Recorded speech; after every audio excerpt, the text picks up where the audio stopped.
So this is my Track 850, Giant Track 850, bought in the, I'm going to say, mid to late 90s. So this bike has been through a lot. It was my go-to mountain bike for many years. It's been as far as the Atlas Mountains of Morocco to the Outer Hebrides. Over time, the bike changed from being a mountain bike to a touring bike. Pretty much every component on it changed. And then a few years ago, I stripped it down and put the frame away in the loft and haven't done anything with it since. The plan today is to turn this 26-inch mountain bike frame, aluminium mountain bike frame, into a fixed gear bike.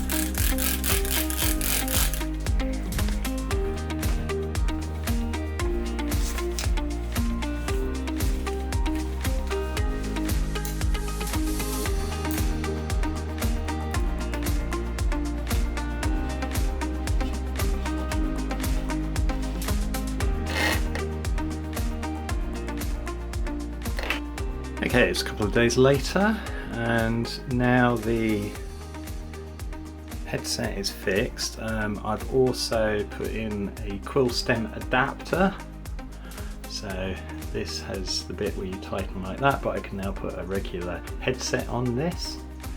The more interesting part is down here. So I now have my Singlespeed front ring. This was tricky. I originally bought this bottom bracket. It's 123 millimeters with a 68 shell. 68 shell's right, but 123 wasn't enough for me because the chain ring was too close to the frame here. Now you will notice that the chain ring is still very close. And actually, even though I then went out and bought a 131 millimeter bottom bracket, which is the one that's fitted, that was still too close.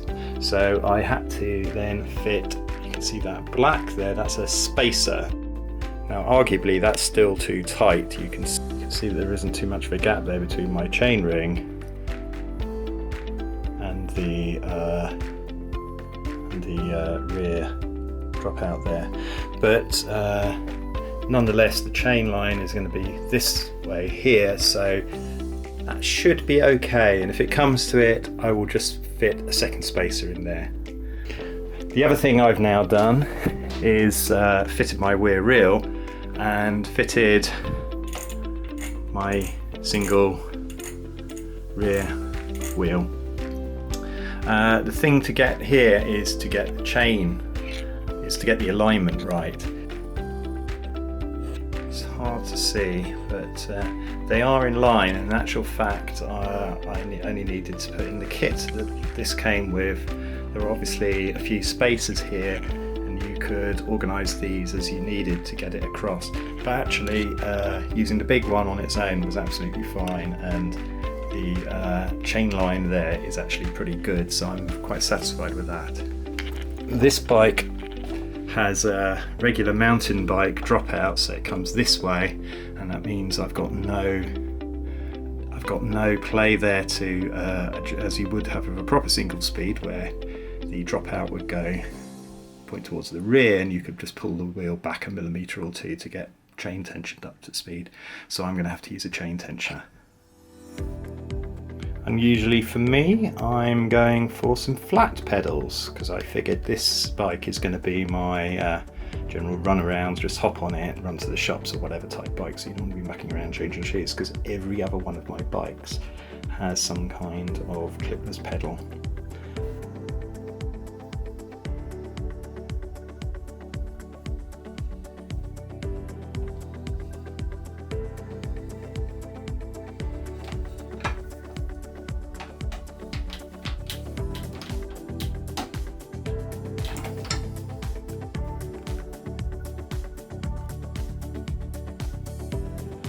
I should say something about the wheels. These are the wheels that I had previously. They are Mavic 217 rims, super rims. I don't think they're too bad. I don't think they're especially brilliant. I honestly don't know, but I've treated them up a little bit, and seeing as they're fine, I'm going to reuse those. Onto those, I have added some Schwalbe Big Apple tyres. These are 2-inch tyres, so they're quite chunky, but you can see that the tread is pretty smooth. So my idea is they're big, beefy, you can roll around town, no problem at all. So that's the idea.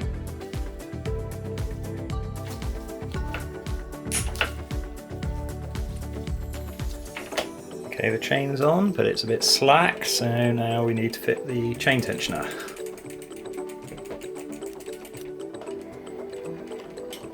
Okay, see the chain tensioner now fitted.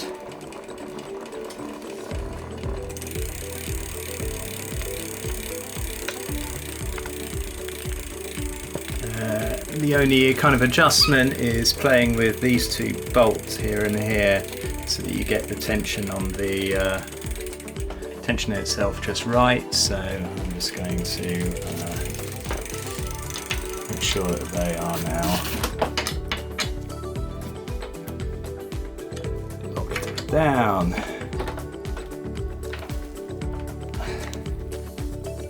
And now it's not too much it's enough tension, I think. It's not too loose flat on the chain itself. So I think we've successfully fitted the transmission system now. So now it's onto the front of the bike. Here's my stem first of all, which is an inexpensive Brand X, which I think is mostly Wiggle and Chain Reactions internal brand.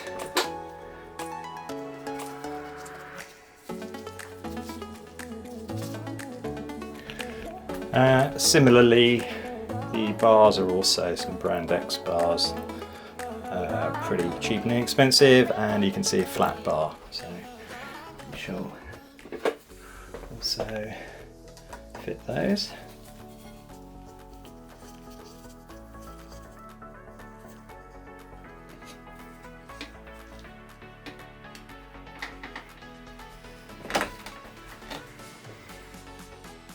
Well, we do have something bike shaped now. I think I'm going to put the seat post in and the saddle next. Okay, I'm using the original seat post because there's nothing really wrong with it, although I have fitted a new, relatively cheap, oh, it's a Liv branded one. I think it makes it a female saddle. Anyway, we'll see how we get on with that. Add a bit of grease to the seat post, just to make sure nothing seizes up.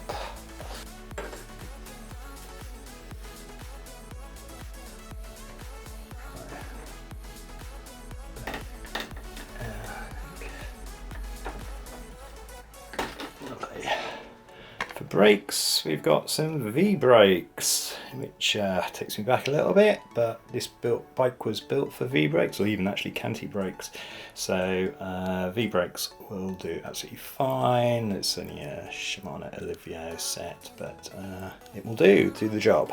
I've also invested in some new brakes, so these are again pretty similar, 25 quid jobbies. Actually I think they're even less than that for a pair, and they are the same series of my V brakes. So there's the finished bike. I'm pretty pleased with it actually. So you can see the quite thick tyres on the front. I've put some flat bars on it. I'll be honest, I think I'm going to change those to some riser bars at some point. It's quite aggressive at the moment. The other thing I was a bit worried about with the gear ratios, it's I'm trying to remember, it's either 44 or 46 tooth and then I think 16 at the back.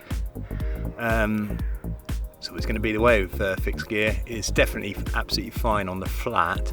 I do live, in fact it's probably undergeared on the flat, but I live on a bit of a hill as I mentioned, and I haven't tried it yet going up the main hill.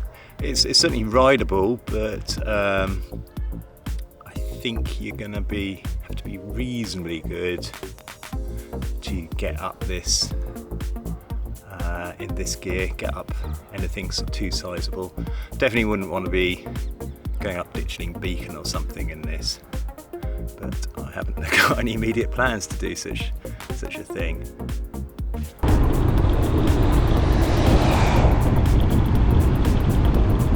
So this is the downhill. I gotta come back up, although I will choose a different version of this hill to come back up. Gives me a chance to test the brakes as well. All look good.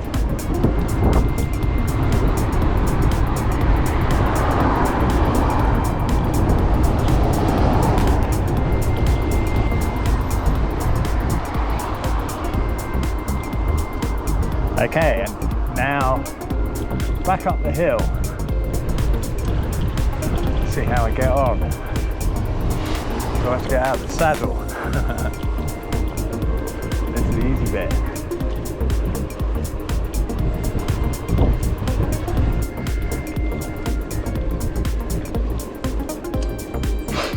Well, that seems perfectly doable. Not saying you don't feel it, but it's not unrideable. So I'm pleased with that. That's the biggest hill locally.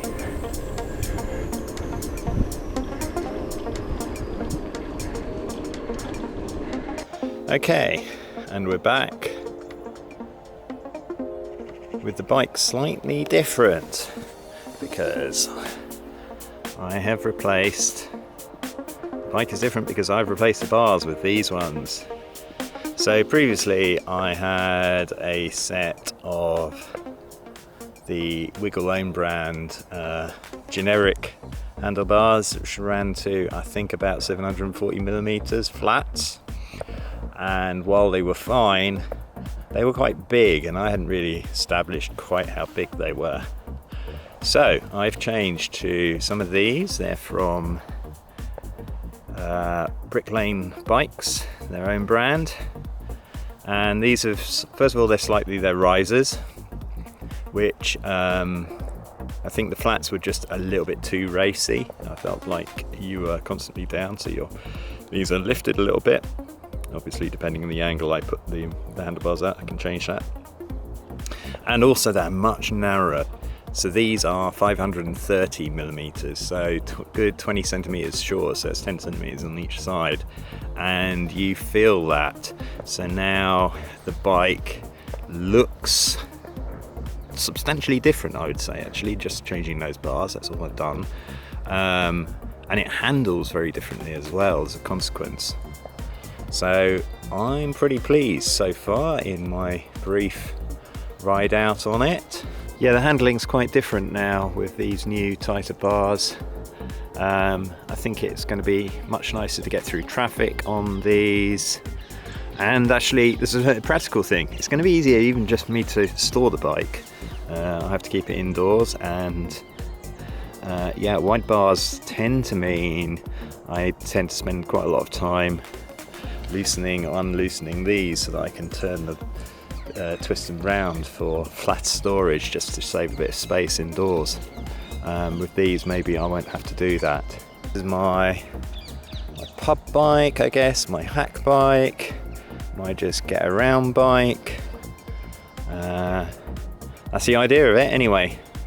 So let's see how it goes.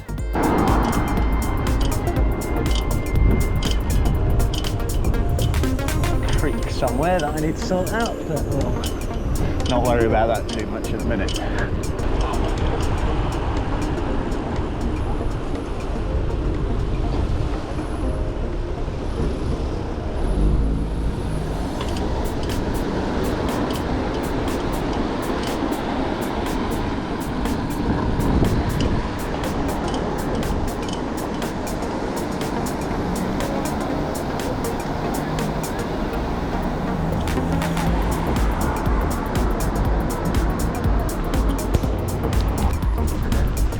Okay, it's properly raining, and this is the punchiest version of the my local hill.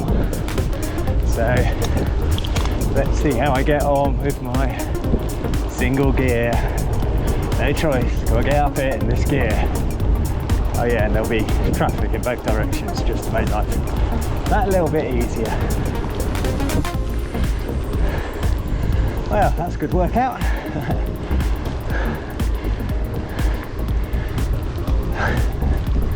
That's essentially the top of the hill,